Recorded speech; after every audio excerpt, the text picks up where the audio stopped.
अनुसार पूर्व काल में शिलाद नाम के एक ऋषि मुनि थे। वो ब्रह्मचारी थे। ब्रह्मचर्य का पालन करते करते शिलाद ऋषि मुनि को बुढ़ापा आ गया। अब उनके मन में एक भय सताने लगा। भय यह था कि बिना संतान उनकी मृत्यु के बाद उनका वंश समाप्त हो जाएगा। इसलिए उन्होंने अपने वंश को आगे बढ़ाने के लिए इंद्रदेव की कठोर तपस्या करने का निश्चय किया। एक दिन इंद्रदेव उनकी भक्ति से प्रसन्न होकर प्रकट हुए। हे मुनिवर, मैं आपकी भक्ति से अत्यंत प्रसन्न हूँ। मांगो, आपको क्या वर चाहिए? इंद्रदेव, मुझे वरदान दीजिए कि मुझे ऐसे पुत्र की प्राप्ति हो जिसे मृत्यु छू भी ना सके। मुनिवर, ऐसा पुत्र देने में तो मैं असमर्थ हूँ।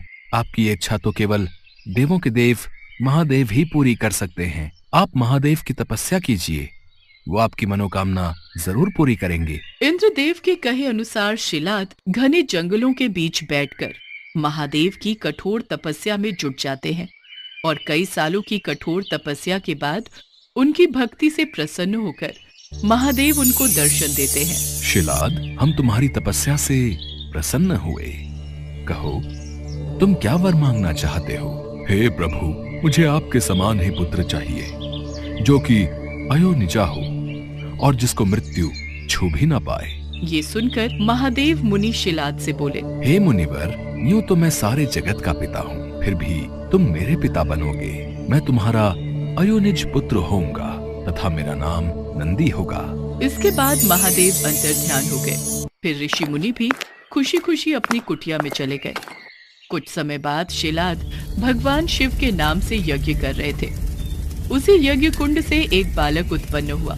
उस बालक का मुख बेहद ही मनमोहक और लुभावना था। वाह, कितना मनमोहक और सुंदर अंश है मेरे शिव का। अब तो ऋषि शिलाद की प्रसन्नता का कोई ठिकाना ही नहीं था। वह उसे अपने साथ घर ले आए और उसका लालन पालन करने लगे। देखते ही देखते नंदी बड़ा हो गया। 5 साल का होते ही शिलाद मुनि ने नंदी को संपूर्ण वेदों और अन्य शास्त्रों का भी अध्ययन करवाया। और फिर जब वो 7 वर्ष का हुआ तो एक दिन ऋषि शिलाद के घर मित्र और वरुण नाम के 2 सन्यासी आए। ऋषि शिलाद की आज्ञा से नंदी ने दोनों सन्यासियों का खूब आदर सत्कार किया, उन्हें भोजन कराया। खाइए मुनिवर, खाइए। अगर आपको किसी और चीज की भी आवश्यकता है तो मुझे बताइए। नहीं नहीं, हमारा पेट भर गया। हमें और कुछ नहीं चाहिए। आपका बहुत बहुत शुक्रिया। ऋषि शिलाद के घर मिले इस सेवा भाव से दोनों सन्यासी अत्यधिक प्रसन्न हुए।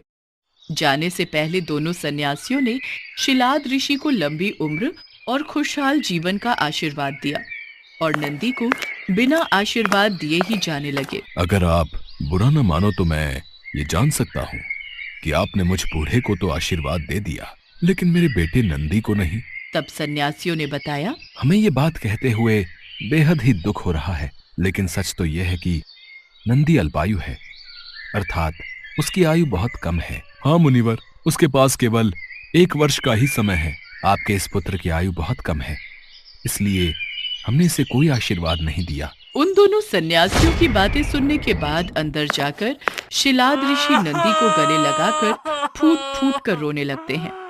तब नंदी अनजान बनते हुए उनसे पूछते हैं, पिताश्री, आपको ऐसा कौन सा दुख आ पड़ा जो आपका शरीर इस तरह कांप रहा है और आप फूट फूट कर रो रहे हैं? पुत्र, सन्यासियों ने बताया कि तुम अल्पायु हो और इस बात से मैं बेहद दुखी हूँ। तुम ही बताओ, मेरा ये दुख कैसे दूर होगा? पिता के मुख से ऐसी बातें सुनकर नंदी हंसने लगता है और कहता है, आपने मुझे स्वयं भगवान शिव के आशीर्वाद से पाया है, तो मेरे इस जीवन की रक्षा भी भगवान शिव ही करेंगे। आप इस बात की बिल्कुल भी चिंता न करो।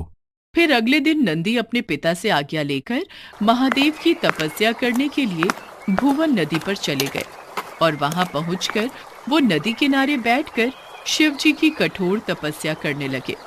बालक नंदी की कठोर तपस्या देख महादेव कुछ समय बीत जाने के बाद नंदी के समक्ष प्रकट हुए, परंतु जब नंदी ने महादेव को देखा तो वो भूल ही गए कि वो लंबी उम्र के लिए तप कर रहे थे। तत्पश्चात महादेव ने कहा, नंदी पुत्र, मैं तुम्हारी तपस्या से बेहद ही प्रसन्न हूँ। मांगो, तुम्हें क्या वर चाहिए वत्स? प्रभु, मैं ताउम्र आपके सानिध्य में रहना चाहता हूँ। मुझे सदा के लिए अपने चरणों में जगह दे दीजिए। हे शिलानंदन, तुम्हें मृत्यु का भय कहाँ? तुम तो मेरे ही समान हो। तुम अजर अमर बनकर सदा मेरे संग ही रहोगे। तुम पर सदा मेरा प्रेम बरसता रहेगा। मेरी कृपा से तुम पर जन्म मृत्यु अपना प्रभाव नहीं डाल सकेंगे। तत्पश्चात शिवजी ने पार्वती माता से कहा, हे देवी, मैं नंदी का अभिषेक करके इसे गणाध्यक्ष बनाना चाहता हूँ। इस विषय में आपकी क्या राय है? महादेव, आप नंदी को गणाध्यक्ष पद प्रदान कर सकते हैं, क्योंकि परमेश्वर यह शिलानंदन मेरे लिए पुत्र सरीखा है।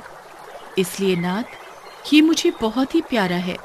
महादेव ने अपने अतुल बलशाली गणों को बुलाकर उनसे कहा, गणनायकों, आज से ये नंदीश्वर तुम लोगों का स्वामी होगा। मैं धन्य हो गया प्रभु, मैं धन्य हो गया। इस प्रकार नंदी के समर्पण से प्रसन्न होकर भगवान शिव ने नंदी को पहले अपने गले लगाया और उन्हें बैल का चेहरा देकर उन्हें अपने वाहन, अपने गुणों में सर्वोत्तम के रूप में स्वीकार कर लिया। और तभी से शिव जी की मूर्ति के साथ नंदी की प्रतिमा भी स्थापित की जाती है। ऐसा माना जाता है कि शिव जी तो हमेशा ध्यान में लीन होते हैं, वो हमेशा समाधि में रहते हैं। इसलिए नंदी के कानों में बोलकर उनके भक्तों की आवाज